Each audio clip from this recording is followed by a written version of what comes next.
So we got this giant 3.6 kilowatt hour power station capable of powering an entire house. That includes fridge, freezer, and air conditioner. Are the claims really true?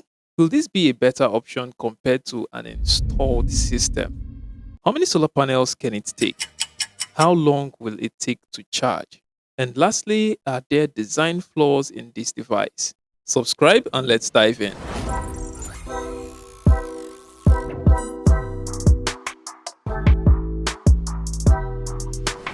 So, ladies and gentlemen, what you see here is a power station, or what most people call solar generator. This is a 3.6 kilowatt hour, that is 3600 watt hour worth of battery power with an inverter capacity of 1200 watt. Now there's a plus version of this which has the same battery capacity of 3600 watt hour but an inverter capacity of 2200 watt, as opposed to this which has a 1200 watt. The first thing you'll notice about this power station is the weight. This is the heaviest power station I have ever reviewed so far, and also the biggest, both in terms of size and capacity. Unboxing this, the first thing you'd see is the manual. Then we have a power cable which appears to be quite big. I mean, this is a really big cable. Look at the size of this thing. Looking at this cable, I can already tell that it's built to handle a lot of power. The diameter is wider than normal, which tells us that it's housing wider diameter wires built to handle heavy load. From the formula of V equal to IR, we can already see that current, which is I, is directly proportional, or for the sake of simplicity, directly affected by resistance of the conductor carrying the current, which in this case is the wire in the charging cable. That tells you that this unit will draw a lot of current when charging from the grid. I'm guessing around 1000 to 1200 watts, similar to what your pressing iron or small electric stove would consume. We also have the solar charging cables as usual for the solar charging. That means this system is equipped with a built-in hybrid inverter to handle both grid charging and solar charging. So let's unwrap this heavy beast of a machine.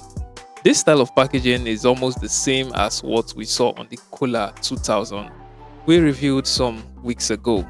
So this is the Kohler 3600, a portable power station with a 3.6 kilowatt hour lithium iron phosphate battery, paired with a 1200 watt inverter. That means if this was a tank of 3600 liters, it can discharge 1200 liters per hour, which means the inverter on this device is allowed to discharge 1200 watts from the 3600 watt hour battery, giving a maximum runtime of 3 hours plus if it is fully loaded without the aid of a solar panel. That leaves us with a discharge rate of 33%, which is just 3% of the recommended 25 to 30% safe discharge rate for lithium-based batteries. So this unit is expected to last you for years in terms of the battery maintaining its original capacity to retain charge. The Kohler 3600 is well built in terms of design compared to the other models we've reviewed, and by the end of this review you'd know why. But when it comes to the build quality though, the Kohler 2000 is still more rugged. I think there's just too much space inside the 3600. I can't place a finger on it. It's not as sturdy as the Kohler 2000. The same density can be good for Kohler 2000 but not good for the 3600 because the weight here is more. I'm not so sure I like the sound of this.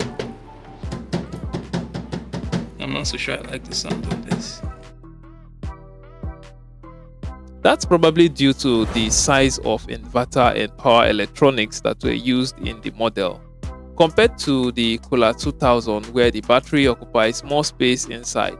Also, it might have been traded for a better ventilation and higher cooling efficiency. One improvement I really love is the fact that they added a display to help you see what's happening in the device.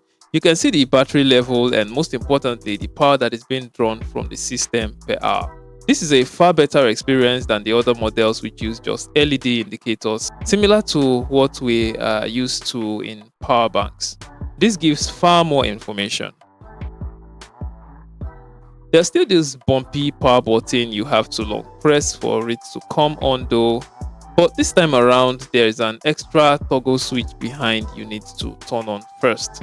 This is another design aspect I love cause it improves safety. In most designs, press and hold switches depend on other electronic components like capacitors to function. So if there is an emergency, cutting off power could be a problem. Including an additional toggle switch makes cutting off the power easy. The switch behind feels very soft and easy to use, despite the fact that it's toggling a high current system. You see, current, unlike voltage, produces heat when it's passing through a conductor that is too thin to handle it. That's why any system that has high current would have bigger and tougher components. That means switches and buttons would require you to push harder before they snap. So the contact points can press against each other hard enough to prevent heat.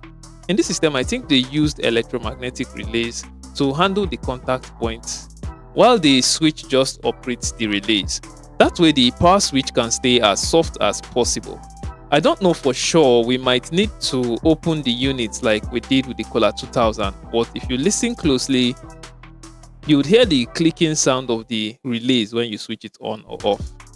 There's also a circuit breaker on this model to help with the surge and short circuit protection. I'm not sure if it's a DC breaker though for the power coming from the solar, or an AC breaker for the power coming from the grid to charge it, or an AC breaker to protect the system from surge coming from the load. Either way, there is a breaker and that improves the overall safety of the device. They didn't use universal socket outlet this time around, and that's not such a bad thing, as this model is designed to also send power directly to the house while you get to plug in your appliances to the wall socket. This model also has the most powerful fan that I have seen so far in a power station. The fan sound is not too loud, but it's not quiet either. If you place your hand close to the vent, you can feel the strong stream of air venting out of this unit. Just listen to this.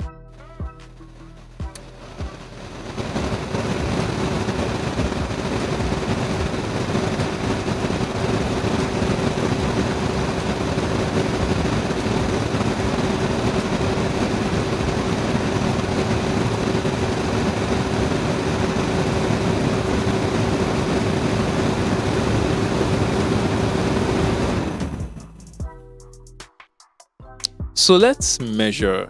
The first thing would be checking for is the dead load discharge on the solar input port. We do this because solar panels, even though they are a source of power, can also be a dead load whenever the sun goes down. That means rather than adding power to the system, they become part of what draws power from the system, which means they begin to act like a load. A well-designed system should be able to control this backflow by allowing the power flow in only one direction, that is from the solar panel into the unit and not out. As you can see here, this system is permitting only 0.24 volts to 0.25 volts to flow back to the panel, which is approximately 0 volts. However, when you switch on the toggle switch at the back, it jumps to around 9.02 volts, which is the highest we've seen so far. I know I tested this just while it was switched on, and now that it's switched off, it was showing about 0 point something, which is good, but now it's back up to 9 volts, which is bad.